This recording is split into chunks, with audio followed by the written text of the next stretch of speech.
L'équipe, je voulais vous faire un petit rappel qui est tellement énorme et j'ai envie de le partager avec vous. Peut-être qu'à un moment dans votre vie, vous avez voulu vous lancer dans une chose qui est interdite, qui est haram, que ce soit la musique, la drogue, les paris sportifs, peu importe, et que vous n'avez pas eu de réussite, de succès, et que par la suite vous avez délaissé tout ça.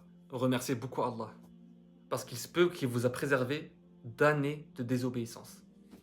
Je sais pas, il se peut qu'une personne a voulu se lancer dans la drogue, mais directement elle s'est fait attraper par la police, dans les paris sportifs, elle a mis de l'argent, elle a tout perdu. Et on peut donner plein d'exemples. Et pourquoi je vous dis ça? Parce qu'à l'inverse, il y a eu des personnes qui se sont lancées dans ces choses-là, qui ont eu du succès et de la réussite, et maintenant, ils y sont attachés à un point énorme.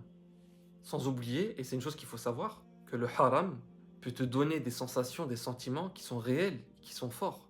Ne pensez pas que toutes les personnes qui font des choses interdites sont dégoûtées de les faire. Et c'est là où c'est dangereux. Peut-être que si tu persistes dans un péché, tu vas commencer à l'aimer. Bien sûr, je dis pas que ces personnes-là sont condamnées, au contraire, mais regardez autour de vous. Surtout les personnes qui font des péchés en public ou qui commettent des injustices. Vous avez peut-être aussi entendu les témoignages d'anciens braqueurs qui disaient que la seule chose qu'ils kiffaient, c'était de faire ça. Bien sûr, on fait tous des erreurs, et n'oubliez pas que Allah est pardonneur, mais il faut surtout pas qu'on sous-estime les conséquences des péchés. Et cette chose, c'est l'une des pires, le fait de s'y attacher. Qu'Allah nous préserve et nous facilite.